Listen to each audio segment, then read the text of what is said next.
সমগ্ৰ দেশৰ লগতে অসমতো ৰাষ্ট্ৰীয় প্ৰেছ দিৱস পালন ৰাষ্ট্ৰপতি উপৰাষ্ট্ৰপতি প্ৰধানমন্ত্ৰীৰ লগতে ৰাজ্য মুখ্যমন্ত্ৰী সাংবাদিকসকললৈ অভিনন্দন জ্ঞাপন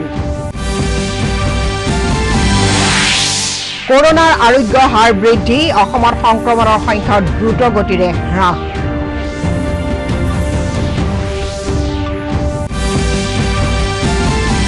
আৰু গুৱাহাটী আইআইটিত পঞ্চম উত্তৰ পূব শিশু সন্মিলনৰ শুভাৰম্ভ হাতুবৰণীয়া উত্তৰ পূব পৰিষদ আৰু আইআইটিৰ উদ্যোগত আয়োজিত সন্মিলনত পৰিৱেশ সুৰক্ষাৰ ক্ষেত্ৰত ৰাজ্য চৰকাৰৰ বহু গুৰুত্বপূৰ্ণ আঁচনি নমস্কাৰ পুৱাৰ বাতৰিলৈ স্বাগতম ষ্টুডিঅত মই জুলি শৰ্মা বৰুৱা এতিয়া বিতং বাতৰি মুক্ত আৰু দায়িত্বশীল প্ৰেছৰ প্ৰতীক হিচাপে সমগ্ৰ দেশতে কালি ৰাষ্ট্ৰীয় প্ৰেছ দিৱস পালন কৰা হয় 16 নৱেম্বৰৰ দিনটোতে প্ৰেছ কাউন্সিল অফ ইণ্ডিয়াই তেওঁলোকৰ কাম আৰম্ভ কৰিছিল ৰাষ্ট্ৰীয় প্ৰেছ দিৱস উপলক্ষে উপৰাষ্ট্ৰপতি এম ভেংকায়া নাইডুৱে এটা টুইটযোগে সকলো বাৰ্তাজীৱীকে উলগ জনাই কয় যে সংবাদ মাধ্যমসমূহে গণতন্ত্ৰক শক্তিশালী কৰা আৰু দেশৰ নাগৰিকক তথ্য যোগান ধৰাৰ লগতে শক্তিশালী কৰাৰ ক্ষেত্ৰত মূল ভূমিকা পালন কৰি আহিছে কোভিড মহামাৰীৰ সময়ছোৱাত সংবাদ মাধ্যমৰ ব্যক্তিসকলে জনসাধাৰণক তথ্য যোগান ধৰাৰ ক্ষেত্ৰত আগবঢ়োৱা সেৱাৰ বাবে তেওঁ শলাগ লয় গৃহমন্ত্ৰী অমিত শ্বাহেও এই দিৱস উপলক্ষে সকলোকে উলগ জনোৱাৰ লগতে কোভিড-19ৰ সময়ছোৱাত সংবাদ মাধ্যমসমূহে আগবঢ়োৱা সেৱাৰ বাবে শলাগ লয় তথ্য আৰু সম্প্ৰচাৰ মন্ত্ৰী প্ৰকাশ জাভড়েকাৰে কয় যে প্ৰেছৰ স্বাধীনতা হৈছে গণতন্ত্ৰৰ আত্মা সংবাদ মাধ্যমসমূহৰ ওপৰত চলোৱা আক্ৰমণ শুভ লক্ষণ নহয় বুলি মন্ত্ৰীগৰাকীয়ে উল্লেখ কৰে National Press Day. The press in India has always been in the vanguard of protecting and strengthening the foundations of democracy. A robust, free and vibrant media is as important as an independent judiciary in consolidating democracy and strengthening constitutional rules. Press की आजादी लोकतंत्र का आत्मा है और ये मेरे मन पे बहुत गहराई से लिखा गया है क्योंकि मैं 25 जून 1975 को कभी भूल नहीं सकता प्रेस की आजादी अनिर्बंध नहीं होती ये जिम्मेवार आजादी है रिस्पॉन्सिबल फ्रीडम और कोई भी आजादी ये उसके अंगभूत बंधनों के साथ आती है कि एक रिस्पॉन्सिबल जर्नलिज्म करना है सेंसेशनलाइजेशन नहीं करना है लेकिन अपनी बात रखने की आजादी है ৰাষ্ট্ৰীয় প্ৰেছ দিৱস উপলক্ষে মুখ্যমন্ত্ৰী সৰ্বানন্দ সোণোৱালে কয় যে যেতিয়া এখন সমাজ এক বৃহৎ প্ৰত্যাহ্বানৰ সন্মুখীন হয় তেতিয়া এক ঐক্যবদ্ধ সংগ্ৰামে সমাজখনক শক্তিশালী কৰি ৰাখে কোভিডৰ অতি সংকটময় সময়তো নিজৰ জীৱনক তুচ্ছ কৰি সাংবাদিকসকলে সেৱা আগবঢ়াই জনসাধাৰণক সজাগ আৰু সচেতন কৰি ৰাখিছে তথ্য আৰু জনসংযোগ বিভাগৰ উদ্যোগৰ ৰাজ্যিক ভিত্তিত 2020 বৰ্ষৰ ৰাষ্ট্ৰীয় প্ৰেছ দিৱস উদযাপন অনুষ্ঠানত সংবাদ কৰাৰ বিভিন্ন ক্ষেত্ৰত বৰঙণি আগবঢ়োৱা পদ্মশ্ৰী এলি আহমেদকে ধৰি 7 গৰাকী বিশিষ্ট ব্যক্তিক মুখ্যমন্ত্ৰীয়ে সম্বৰ্ধনা জ্ঞাপন কৰে গুৱাহাটী শ্ৰীমন্ত শংকৰদেৱ কলাক্ষেত্ৰ মাধৱদেৱ প্ৰেক্ষাগৃহত অনুষ্ঠিত এই অনুষ্ঠানত তেজপুৰ কেন্দ্ৰীয় বিশ্ববিদ্যালয়ৰ গণসংযোগ বিভাগৰ মুৰব্বী অধ্যাপিকা জয়া চক্ৰৱৰ্তীয়ে সংবাদ মাধ্যমৰ ওপৰত কোভিড-19 মহামাৰীৰ প্ৰভাৱ আৰু এই সময়ত সংবাদ মাধ্যমৰ ভূমিকা শীৰ্ষক বক্তৃতা আগবঢ়ায় অধ্যাপিকাগৰাকীয়ে সাংবাদিক তথা সংবাদ কৰ্মীসকলে ভুগি অহা দীৰ্ঘদিনীয়া সমস্যাসমূহৰ কথা মুখ্যমন্ত্ৰীৰ আগত দাঙি ধৰাৰ লগতে কোভিড মহামাৰীৰ আৰম্ভণিৰে পৰা স্বাস্থ্য আৰক্ষী বিভাগৰ লগতে সংবাদ মাধ্যমেও মূল ভূমিকা পালন কৰি থকাৰ কথা উল্লেখ কৰে তেওঁ সংবাদ পৰিবেশনৰ প্ৰকৃত পৰিসংখ্যাৰ ওপৰত গুৰুত্ব দিবলৈ অনুৰোধ জনোৱাৰ লগতে বৰ্তমান সময়ত উপযুক্ত প্ৰশিক্ষণপ্ৰাপ্ত সাংবাদিকৰ গুৰুত্ব অতিকে প্ৰয়োজন বুলি কয় অনুষ্ঠানৰ মুখ্যমন্ত্ৰী প্ৰেছ উপদেষ্টা ঋষিকেশ গোস্বামীকে ধৰি বিভাগীয় উচ্চ পদস্থ বিষয়াসকলো উপস্থিত আছিল দেশৰ বিভিন্ন প্ৰান্তৰ লগতে অসমতো কালি বিভিন্ন কাৰ্যসূচীৰে ৰাষ্ট্ৰীয় প্ৰেছ দিৱস পালন কৰা হয় ৰাজ্যৰ বিভিন্ন জিলাত এই দিৱস পালনৰ বাতৰি পোৱা গৈছে পশ্চিম কাৰ্বি আংলং জিলাৰ তথ্য আৰু জনসংযোগ বিভাগৰ উদ্যোগত আৰু জিলা প্ৰেছ ক্লাবৰ সহযোগত ৰাষ্ট্ৰীয় প্ৰেছ দিৱস পালন কৰা হয় এই উপলক্ষে জিলাৰ তথ্য আৰু জনসংযোগ বিভাগৰ সভাকক্ষত সংবাদ মাধ্যমৰ ক্ষেত্ৰত কোভিড-19 মহামাৰীৰ প্ৰভাৱ আৰু এই সময়ত সংবাদ মাধ্যমৰ ভূমিকা শীৰ্ষক এক আলোচনা চক্ৰ অনুষ্ঠিত কৰা হয় অনুষ্ঠানত কাৰ্বি আংলং সাহিত্য শাখিত পৰিষদৰ তথ্য আৰু জনসংযোগ বিভাগৰ কাৰ্যবাহী সদস্য ৰূপ সিং তেৰণে ভাষণ প্ৰসংগত সত্য বাতৰি পৰিৱেশন কৰাৰ লগতে উৰা বাতৰিৰ পৰা সাৱধানতা অৱলম্বন কৰিবলৈ সাংবাদিকসকলক আহ্বান জনায় ধুবুৰী জিলা প্ৰশাসনৰ সহযোগত আৰু জিলা তথ্য আৰু জনসংযোগ বিষয়াৰ কাৰ্যালয়ৰ উদ্যোগত ধুবুৰী জিলা পৰিষদৰ সভাগৃহত ৰাষ্ট্ৰীয় প্ৰেছ দিৱস উদযাপন কৰা হয় সভাৰ আৰম্ভণিতে জম্মু কাশ্মীৰৰ শ্বহীদ হোৱা হৰধন ৰায়ৰ আত্মাৰ চিৰশান্তিৰ কামনাৰে 1 মিনিট সময় মৌনতা অৱলম্বন কৰা হয় ধুবুৰী জিলা ভাৰপ্ৰাপ্ত জিলা আৰু তথ্য জনসংযোগ বিষয়া পাৰ্থপ্ৰতিম বৰ্মনে সভাপতিত্ব কৰা অনুষ্ঠানত সংবাদ মাধ্যমৰ ওপৰত কোভিড-19ৰ প্ৰভাৱ আৰু এই সময়ত সংবাদ মাধ্যমৰ ভূমিকাৰ বিষয়ে বিতংকৈ আলোচনা কৰা হয়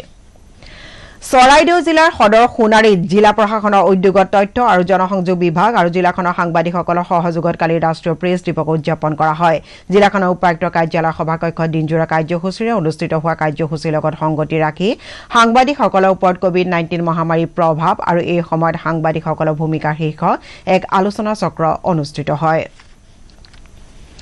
চিৰাং জিলাতো বিভিন্ন কাৰ্যসূচীৰে ৰাষ্ট্ৰীয় প্ৰেছ দিৱস পালন কৰা হয় জিলা তথ্য আৰু জনসংযোগ কাৰ্যালয় চিৰাং প্ৰেছ ক্লাব আৰু জিলা তথ্য আৰু জনসংযোগ বিষয়াসকলে যুটীয়াভাৱে এই দিৱস পালন কৰে এই উপলক্ষে অনুষ্ঠিত অনুষ্ঠানত মূল অতিথি হিচাপে অংশগ্ৰহণ কৰি জিলাখনৰ অতিৰিক্ত জিলা উপায়ুক্ত ৰিংখং মুছাহাৰীয়ে সাংবাদিকসকলক শুভেচ্ছা জ্ঞাপন কৰে কোভিড-19ৰ সময়ছোৱাত সাংবাদিকসকলে আগবঢ়োৱা সেৱাৰ লগতে জিলা প্ৰশাসনৰ লগত বজাই ৰখা সুসম্পৰ্কৰ বাবে তেওঁ সকলো সাংবাদিককৰ্মীক ধন্যবাদ জ্ঞাপন কৰে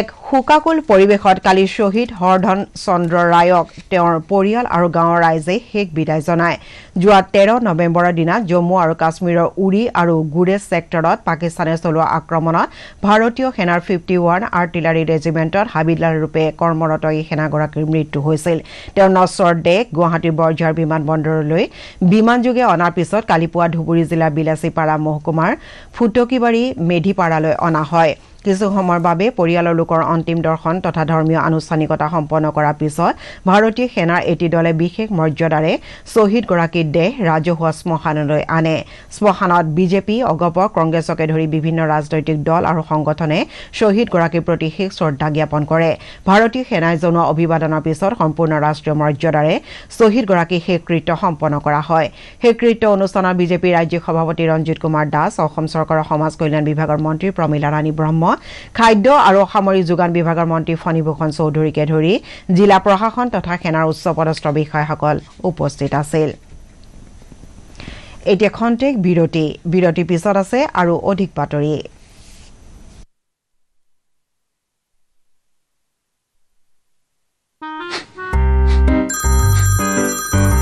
सर आपका केवाईसी अपडेट करना है नहीं तो अकाउंट और एटीएम कार्ड ब्लॉक हो जाएगा सावधान सावधान 2 करोड़ का इनाम मुझे देखिए अनजाने कॉल्स फर्जी ईमेल्स लिंक्स और जाली ऐप से अपना पिन ओटीपी पासवर्ड कभी भी किसी के साथ शेयर न करें आप रहेंगे सावधान तो नहीं होगा नुकसान आरबीआई कहता है जानकार बनिए सतर्क रहिए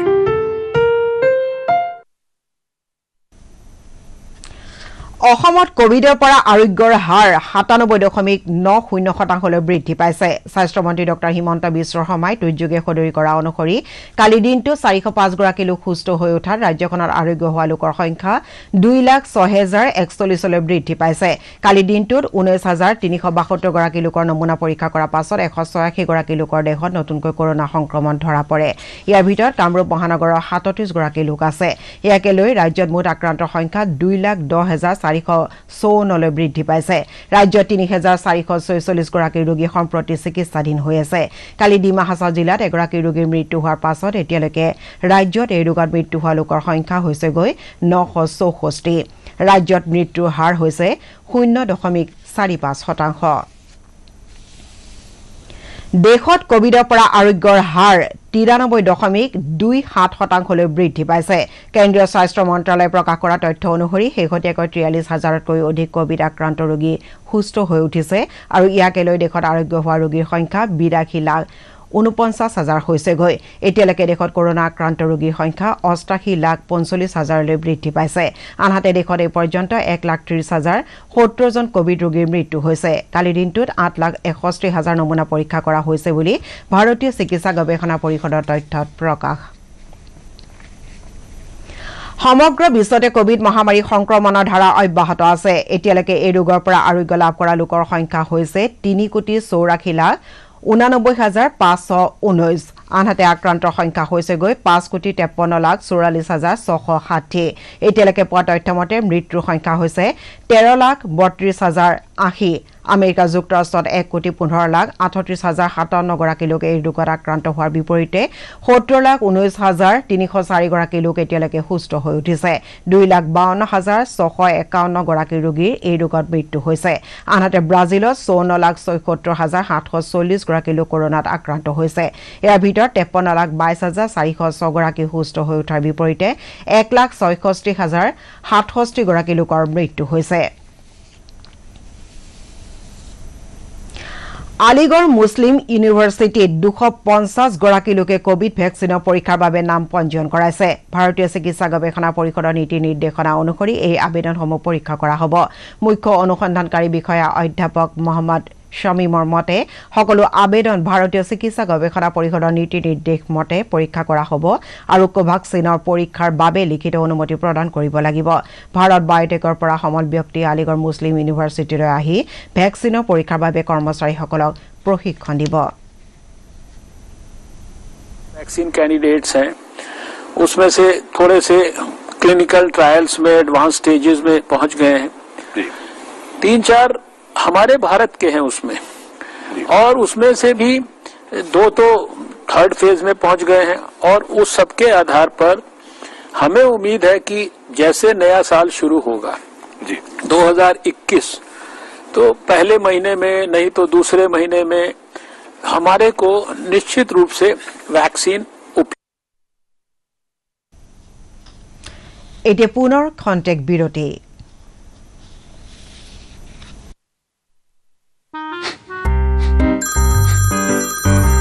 सर आपका केवाईसी अपडेट करना है नहीं तो अकाउंट और एटीएम कार्ड ब्लॉक हो जाएगा सावधान सावधान 2 करोड़ का इनाम मुझे देखिए अनजाने कॉल्स फर्जी ईमेल्स लिंक्स और जाली ऐप से अपना पिन ओटीपी पासवर्ड कभी भी किसी के साथ शेयर न करें आप रहेंगे सावधान तो नहीं होगा नुकसान आरबीआई कहता है जानकार बनिए सतर्क रहिए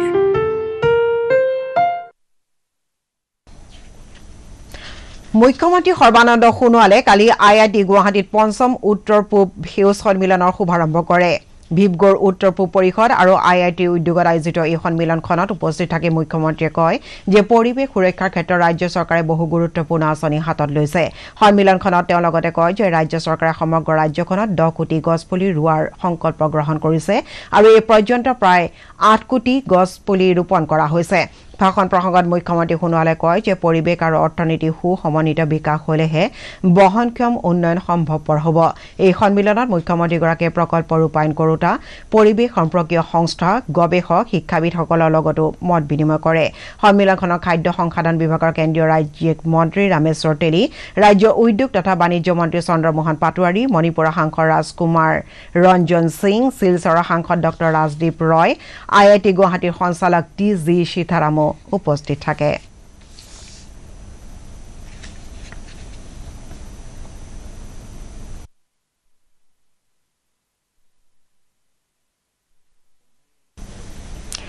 কোভিড-19 সকলো নীতি নিৰ্দেশনা অনুসৰি কালি বাক্সা জিলাৰ পূব বাংনাবাৰীত মুছলপুৰ প্ৰাইমাৰী বড়ো সাহিত্য সভাৰ উদ্যোগত দিনজোৰা কাৰ্যসূচীৰে বড়ো সাহিত্য সভাৰ প্ৰতিষ্ঠা দিৱস উদযাপন কৰা হয় এই উপলক্ষে পতাকা উত্তোলন স্মৃতি তৰ্পণ আদি কাৰ্যসূচী অনুষ্ঠিত হয় মুছলপুৰ প্ৰাইমাৰী বড়ো সাহিত্য সভাৰ সভাপতি গোপাল চন্দ্ৰ বড়োৰ সভাপতিত্বত অনুষ্ঠিত মুকলি সভাখন উদ্বোধন কৰে বাক্সা জিলা বড়ো সাহিত্য সভাৰ উপদেষ্টা কমল কুমাৰ বড়োৱে 1952 চনৰ কালি দিনটোতে বড়ো সাহিত্য সভাৰ জন্ম হৈছিল কাৰণে বড়ো সাহিত্য সভাৰ প্ৰতিখন প্ৰাইমাৰী সমিতিয়ে বড়ো সাহিত্য সভাৰ প্ৰতিষ্ঠা দিৱস পালন কৰি আহিছে বুলি উপদেষ্টাগৰাকীয়ে উল্লেখ কৰে বড়ো সাহিত্য সভাই বড়ো ভাষাৰ উত্তৰণৰ বাবে অহৰহ চেষ্টা চলাই থকাৰ বাবে বিশ্বত বড়ো ভাষাই স্থান পাবলৈ সক্ষম হৈছে বুলিও তেওঁ কয়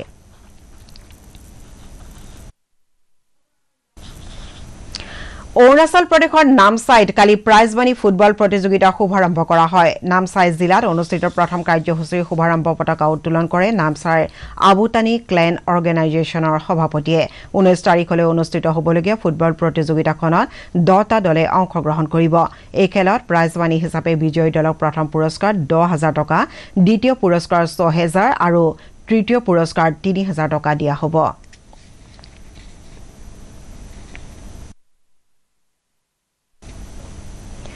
গুৱাহাটী দূৰদৰ্শন কেন্দ্ৰৰ বাতৰি আৰু অন্যান্য অনুষ্ঠানসমূহ আমাৰ ইউটিউব চেনেল ডিডি নিউজ গুৱাহাটীৰ যোগেদিও চাব পাৰিব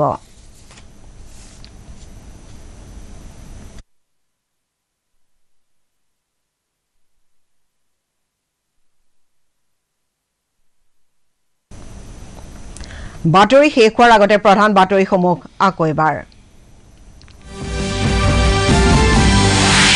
সমগ্ৰ দেশৰ লগতে অসমতো ৰাষ্ট্ৰীয় প্ৰেছ দিৱস পালন ৰাষ্ট্ৰপতি উপৰাষ্ট্ৰপতি প্ৰধানমন্ত্ৰীৰ লগতে ৰাজ্যৰ মুখ্যমন্ত্ৰী সাংবাদিকসকললৈ অভিনন্দন জ্ঞাপন কৰোনাৰ আৰোগ্যৰ হাৰ বৃদ্ধি অসমত সংক্ৰমণৰ সংখ্যা দ্ৰুত গতিৰে হ্ৰাস